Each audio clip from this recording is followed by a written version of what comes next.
management. Your organization also is into e-waste management, I understand. We do have some smart bin sensing solutions. Yeah. Could you mention how, because e-waste management is going to be a big challenge in India as well, because we are a population of 1.35 billion and so many devices becoming irrelevant. So could you elaborate on that, how exactly uh, we can leverage on that, the technology? Sure. Well, it's a big undertaking, as in every other vertical that you look at. Um, Waste management, we see it in Delhi. I live in Delhi, and it's a big problem. It's all over the place. So we're taking small steps at a very big issue, trying to make it more efficient, and we're starting at the bin level, just giving the city information on how to understand when trash is starting to build up. But just to give them that information, there's so many things we have to look at. Infrastructure. So we put network infrastructure for LoRaWAN throughout Delhi. And we're doing more and more in the New Delhi Municipal Council project that they've got just released. So once you get the infrastructure there, then you got to find a solution. The hardware, what kind of sensing can it do? Is it ultrasonic? Is it any other type of IR technology?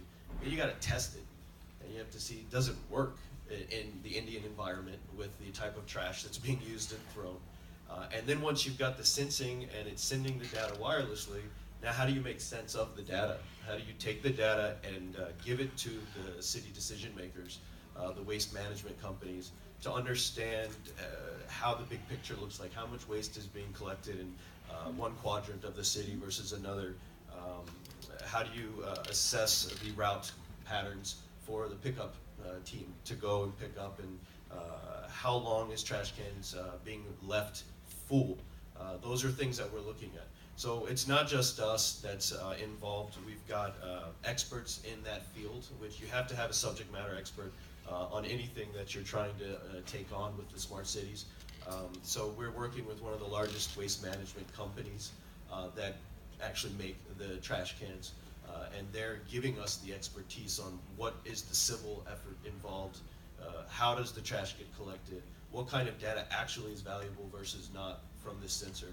And then our technical experts are building the platforms, the software, integrations, and then eventually it's going to get into some mainframe control center where the city can actually see all this information and make decisions. Thank you. So what do you feel, I mean, the way we are going at present, is the dream of smart cities achievable from this perspective? Absolutely. We are actually doing some projects across India right now for smart cities. I look at smart cities, or at least India, in three tiers in regards to cities: your first tier, second tier, and third tier. Those second and third tiers have a lot of opportunity, as you were mentioning earlier, to start the infrastructure smartly. These first tier cities, which are overpopulated, already have infrastructure, and there's things that we have to do to get around the challenges. So there's more challenges in those first tier cities.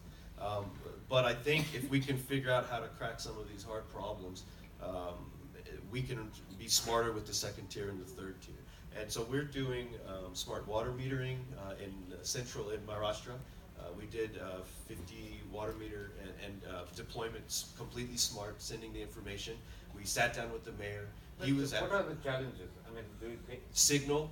So we're a network operator. We look at coverage, and some technologies using SIM cards have dead spots in small alleyways. Some of these gas meters and water meters are actually indoor. So how do you get the signal right? How do you make it smart and then have it transmit the information wirelessly over long distances? And those are the things that we're seeing. We are doing streetlight projects. Yeah. 6,500 streetlight poles. We also, actually, one of my favorite projects we're working on is off the coast of Mumbai.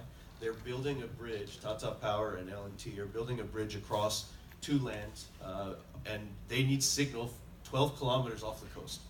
We actually achieved coverage 12 kilometers off the coast. And why do they want the coverage? It's not, what they're trying to do is track the safety of the employees that are actually building the bridge. And they're like, how can we track them? Cellular coverage was not there. So that was a real fun project we're still working on right now, but it is happening. It is real.